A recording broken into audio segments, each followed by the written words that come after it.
सो Bernoulli distribution एक तरह से डिस्क्रीट डिस्ट्रीब्यूशन है, क्योंकि इसमें जो आउटकम्स होते हैं वो या तो 0 होता है या फिर 1, सिर्फ यही दोनों आउटकम्स होते हैं। आप 0 को फेलियर और 1 को सक्सेस भी मान सकते हो। तो किसी भी इवेंट में अगर आपका सक्सेस या फिर फेलियर यही दोनों आउटकम आने वाला है तो वो जो डिस्ट्रीब्यूशन होगा वो होगा बर्नौली डिस्ट्रीब्यूशन। और ऐसे इवेंट को हम कहते हैं Bernoulli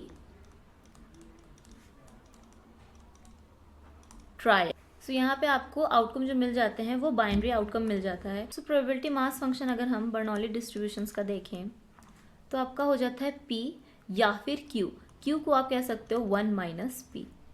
if x equals to 1 and 1 minus P कब होता है? If x equals to 0। अगर हम इसको विजुअली प्लॉट करें तो x एक्सिस पे आपका आ जाएगा 0 या फिर 1 जो कि आपके आउटकम्स हैं, और यहाँ पे आपका आ जाएगा p and then 1 minus p. So 0 पे आपका क्या है? 1 माइनस पी। तो आपका चार्ट कुछ इस तरीके से बनेगा और p है यहाँ पे आपका 1। सो ये रहा आपका प्रोबेबिलिटी मास फंक्शन का ग्राफ फॉर बर्नौली डिस्ट्रीब्यूशन। इसके फंक्शन को आप इस तरीके से भी लिख सकते हो, f of x and p equals to p of x 1 minus p 1 minus x, where x belongs to 0 और 1। मीन निकल जाता है p और वेरिएंस इसका होता है p इंटू क्यू और p 1 minus p। Okay, so this is the Bernoulli distribution. Let's see the binomial distribution और इन दोनों में डिफरेंस क्या है। सो statistics for data analysis and data science जितने भी इंपॉर्टेंट टॉपिक्स हैं जो भी मैंने इस वीडियो में कवर किया है उन सब पे मैंने एक डिटेल नोट्स बनाया है। सो अगर आपको ये नोट्स चाहिए तो आपको लिंक डिस्क्रिप्शन बॉक्स में मिल जाएगी, आप वहाँ से चेकआउट कर सकते हो। तो इसमें आपको descriptive statistics, probability, inferential statistics with real life example सारी चीज़ें आपको मिल जाएंगी। इसके यूज़ करके आप इंटरव्यूज़ के लिए भी प्रिपेयर कर सकते हो। ये आपके लास्ट मिनट नोट्स की तरह वर्क करेगा। बाइनॉमियल डिस्ट्रीब्यूशंस वो डिस्ट्रीब्यूशन है जिसमें आपके डिफरेंट बर्नौली ट्रायल्स आपको मिलते हैं और उसके जो आउटकम होते हैं वो या फिर 0 या फिर 1 के फॉर्म में होते हैं। तो बर्नौली ट्रायल हमने देखा था अभी बर्नौली डिस्ट्रीब्यूशन में। बर्नौली ट्रायल क्या होता है? एक एक्सपेरिमेंट, एक रैंडम एक्सपेरिमेंट जिसमें आपका आउटकम निकलता है 0 या फिर 1। उसी तरीके से अगर आप मल्टीपल बर्नौली ट्रायल ले लो और उसका डिस्ट्रीब्यूशन निकालो तब आपको मिलेगा बाइनॉमियल डिस्ट्रीब्यूशन। सो यहाँ पे एक n करके टर्म आ जाता है, n for number of trial और नंबर ऑफ बर्नौली ट्रायल। सो अगर n इक्वल्स टू 1 होता है तब वो बाइनॉमियल डिस्ट्रीब्यूशन बर्नौली डिस्ट्रीब्यूशन बन जाएगा इफ n इक्वल्स टू 1। ठीक है, तो बर्नौली डिस्ट्रीब्यूशन क्या होता है? जिसमें सिर्फ एक बर्नौली ट्रायल होता है। और बाइनॉमियल डिस्ट्रीब्यूशन क्या होता है? जिसमें मल्टीपल बर्नौली ट्रायल्स होते हैं। ठीक है, so that is the binomial distribution. Outcomes इसका भी आपका 0 या फिर 1 के फॉर्म में मिल जाता है। अगर हम इसका प्रोबेबिलिटी मास फंक्शन निकालें सो ये हो जाएगा f of x given n p equals to n c x and then p 1 minus p n minus x।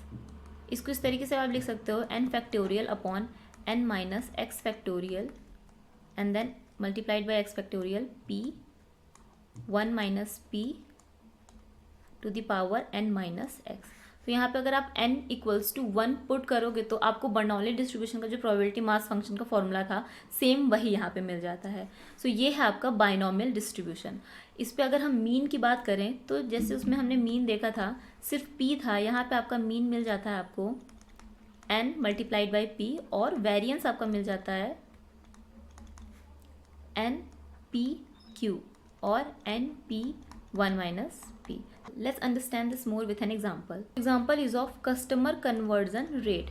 Imagine you are an e-commerce business owner and you want to analyze the conversion rate of visitors to your website.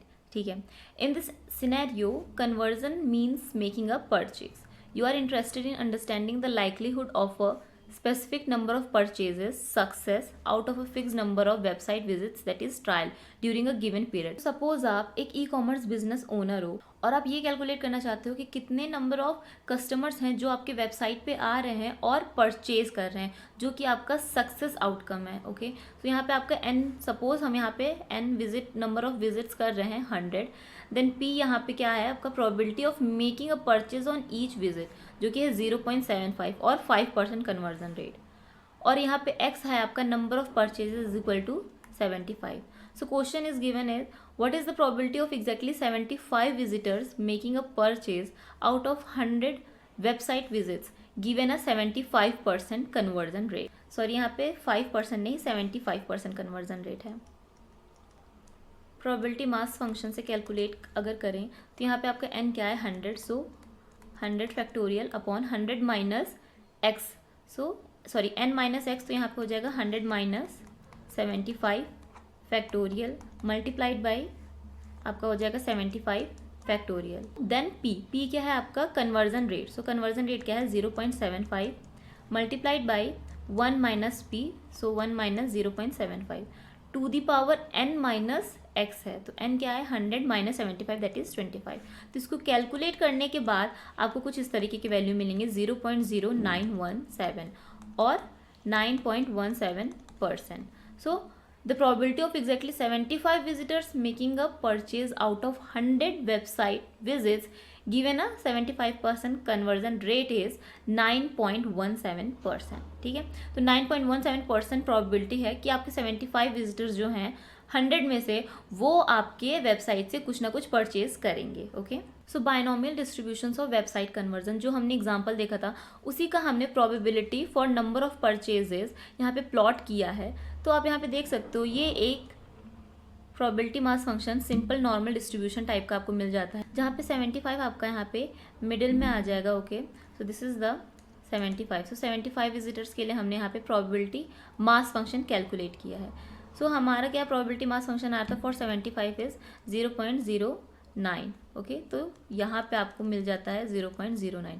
इस तरीके से अगर मुझे 60 या फिर 65 के लिए निकालना हो तो 65 का अराउंड हमें मिल जाएगा 0.015.